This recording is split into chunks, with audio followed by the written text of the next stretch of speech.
Bí mo ṣe ń bá ètò yìí bọ̀ ní apá kìíní, mo sọ pé a máa pàdé lápá kejì. Apá kejì ni ọ̀rọ̀ tí US Senator sọ tó accuse Nigeria officials nípa ìlẹ̀dí àpòpọ̀ bí wọ́n ṣe ń pa àwọn Kristẹni. Ìbéèrè tọ́pọ̀lọpọ̀ máa béèrè ni pé ṣé gbogbo Nigeria officials ni Mùsùlùmí? Ṣé gbogbo wọn ni wọ́n lọ́wọ́ sí ìwà aburú yìí? Ṣé kò sí Christian nínú Nigeria officials tóun náà fi ń wòran kán máa pa Kristẹni? Number one, bitter truth ni. Àríbọn lọ́wọ́ Nigeria officials o, àdẹ̀rí kan daṣọ bojú tàbí kan wọṣọ sójà. Ṣùgbọ́n kí làwọn aráàlú òyìnbó àwọn Amẹ́ríkà yìí rí tí wọn ò bá rí wọn ò ní wí. Ó rọrùn láti deny fáwọn tí wọ́n accusation ni wọ́n allege wọn ni. Ṣùgbọ́n nínú ọkàn ẹ̀yin tí ẹ̀ ń deny accusation yìí, ṣé lóòótọ́ ni wọ́n sọ àbírọ́? Ṣé ẹ ní ọ̀nà kan tàbí èkejì láti lè dí àpò pọ̀? Bẹ́ẹ̀ bá béèrè pé ṣé gbogbo wọn ni Mùsùlùmí? Kì í ṣe gbogbo àwọn tó ń pè mí ní Olúwa Olúwa ló máa rí ìjọba ọ̀run. Ẹlòmíì gbé ẹ̀sìn lórí àti Kristẹni míì tó jẹ́ pé ìwà ọwọ́ wọn burú ju ti àsìtáánì lọ tí wọ́n bá ti rí ọ̀nà owó. Wọn à ní wo tẹ̀sìn pẹ̀lú ibi tí wọ́n ti ń jẹ. Ọ̀pọ̀lọpọ̀ àwọn olóṣèlú yìí níbi tí wọ́n wọ̀, àárín ibi tí wọ́n ti jọ wà, ẹ̀ ń rí wọn ta gẹ́gẹ́ bí ẹlẹ́sìn ni. Wọn kì í ṣe ẹlẹ́sìn. Ibi tí wọ́n bá ti darí ara wọn sí ni wọ́n ń lọ. Ayé làwọn gan fúnra wọn. Now, ní first time Trump, ó accuse first time Buhari, ó accuse pé kí nìdí tó ṣe jẹ́ kí wọ́n máa pa Kristẹni? Tí Trump bá fi sọ bẹ́ẹ̀ tó lè accuse Buhari tó ti dolóògbé, wọ́n ń parọ́ mọ́kú ọ̀rọ̀.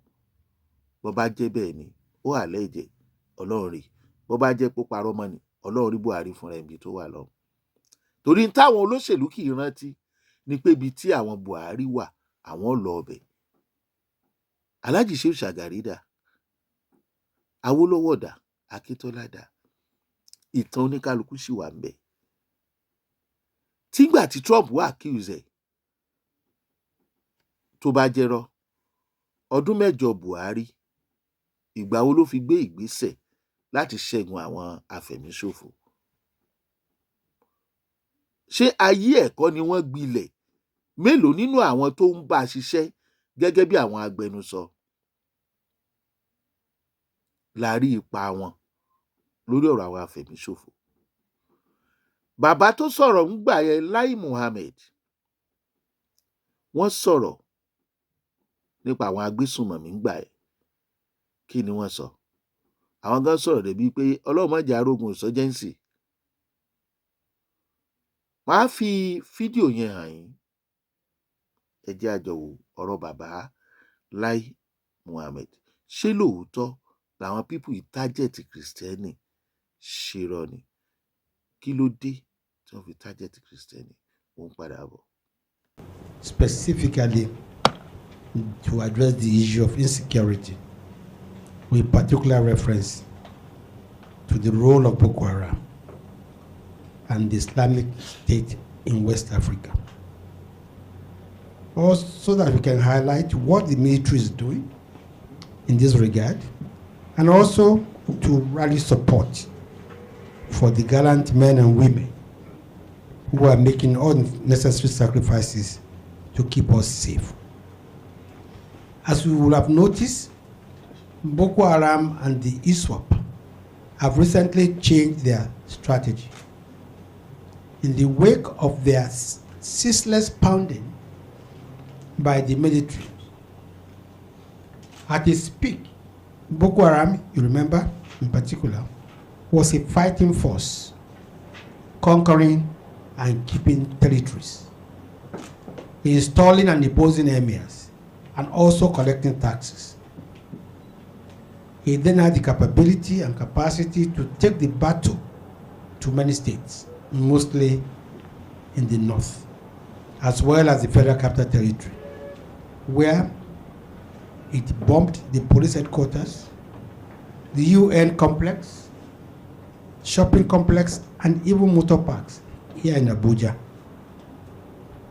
Upon assumption of office on May 29, 2015, President Muhammadu Buhari directed the Command and Control Center to relocate from Abuja to Maiduguri and rally support of our neighbors as well as the international community. This yielded immediate results, as Boko Haram was not only decimated, but all the territory under its control was recovered. The insurgents also lost the capability to carry out the kind of spectacular attacks they were used to, and then resorted to attacking soft targets, including churches and mosques, as well as schools. You may wish to recall that Boko Haram insurgents didn't use to discriminate between Christians and Muslims when they carried out their attacks in the past. Churches and mosques, Christians and Muslims were attacked without discrimination. When they targeted motor parks, the religion, gender, ethnicity, or political leaning of the victims didn't matter to them, as long as they inflicted the maximum damage to lives and property. But in the wake of a renewed onslaught by tireless military against Boko Haram and their ISWAP allies in recent times, the insurgents have apparently changed their strategy. They have started targeting Christians and Christian villages for a specific reason, which is to trigger a religious war and throw the nation into chaos. Apparently, they have realized how emotive and divisive religion can be when exploited by unscrupulous persons. Lest I am misunderstood, let me repeat. The insurgents who delude themselves as Muslims, whereas they are nothing more than bloodthirsty, rapacious killers who subscribe to no religion, have recently started targeting Christians with a view to sowing the seed of confusion and discord between the two great religions. This is not to say that they have stopped attacking Muslims, but they seem to now have a deliberate policy of attacking Christians. The attack on a Christian village, Korangulu. Now, ẹ̀yin náà rí i, wọ́n ń prepare Islamization nígbà ayé Buhari. Owó rọ̀gùnrọ̀gùn tí Buhari kó fún àwọn darandaran tí kìí ṣe àwọn nìkan ni wọ́n ń ṣiṣẹ́ iṣẹ́ ní orílẹ̀-èdè Nàìjíríà. Àwọn tó ń sin ẹlẹ́dẹ̀ wà, àwọn tó ń sin adìẹ wà. A gbọ́ wípé Buhari, àwọn livestock farmers, a gbọ́ wípé ó fún wọn ní nǹkan kan. Owó rọ̀gùnrọ̀gùn billions kí ni ó ní káwọn darandaran fi ṣe? Ìgbà tó ń kó mọ́tò lọ sí Benin Republic, àbí ibi tó sọ pé òun máa ìlú ẹ̀ tó lóun ìlú òun ni, bí wọ́n bá fa òun níbí òun á padà sọ́hùn, tí wọ́n kó mọ́tò oríṣiríṣi lọ. Kí lẹ mọ̀ tó wà nínú mọ́tò tán kó lọ? Mọ́tò lẹ́rí tó lọ, tí wọ́n wà lọ. Àwọn nǹkan tó bá wà nínú mọ́tò a rí, ṣùgbọ́n tó bá jẹ́ nínú àwọn nǹkan yẹn náà ni wọ́n fi padà wá gbógun tiwa ńkọ́?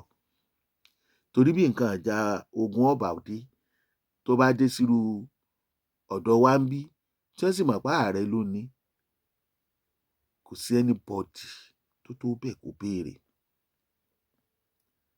Ṣé nítorí àti sọ orílẹ̀-èdè dẹlẹ́sìn kan? Tẹ́ ẹ bá dẹ̀ wò ó dáadáa, ẹni tó bá mọ olóògbé Muhammadu Buhari yóò mọ̀ wípé àwọn tó gbẹ̀sìn lé orí ni, tó sì wà nínú ẹni tó fẹ́ kí wọ́n sọ orílẹ̀-èdè ìdẹ́lẹ́sìn kan tó ń jà fún ẹ̀sìn Islam. Tó o bá jà fún ẹ̀sìn Islam tàbí tó o jà fẹ́sìn kan, tó o jà fún ẹ̀mí àwọn ènìyàn, pé ẹ̀mí ò gbọdọ̀ bọ́, tó bá tiẹ̀ fẹ́ pe àwọn èèyàn sí ìpè ọ̀nà ibi tó wà, ṣé pẹ̀lú agídí ni? Ṣé pẹ̀lú gbígba ẹ̀mí ènìyàn ni? Irú ẹ̀sìn wo ló wá gbé sórí bẹ́ẹ̀ tó mẹ́mí èèyàn dání, tó dẹ̀ ń sọ pé ẹ̀sìn yẹn fààyè gbà ìjà ẹ̀sìn ni, ìjà tòótọ́ ni, ìjà mímọ́ ni, o ò sì lè dá èèrà. Àwọn pípù yìí ti bẹ̀rẹ̀ nígbà tí Jonathan kó tó di kó gorí oyè. Ẹ sì má gbàgbé statement kan tí wọ́n ní olóògbé Buhari sọ, I will not make this government governable for you. Nígbà náà lọ, àmọ́ o, allegedly, ẹ jẹ́ ká sọ bẹ́ẹ̀. Bọ̀ bẹ́ẹ̀ bá Google, bẹ́ẹ̀ bá ń bẹ̀, bẹ́ẹ̀ sì bá ń bẹ̀, ìta àgbọ̀ la sọ, tí sì ṣàwa nìkan la gbọ́. Láyé ìgbà yẹn tí àwọn pípù yìí lẹ́yìn ọ̀rọ̀ yẹn ni wọn ò ti jẹ́ kí Jonathan orí ìjọba ṣe mọ́. Bí ìjọba Jonathan tó bá wá gbéjọba álẹ̀ fún Buhari, ẹ jẹ́ á jọ wò pé ṣé ojú bọ̀rọ̀ ni. Àwọn Abdulsalam wà ń bẹ̀, àwọn ní they handed over the 1999 constitutions to former bàbá wa Ọbásanjọ́. Bàbá,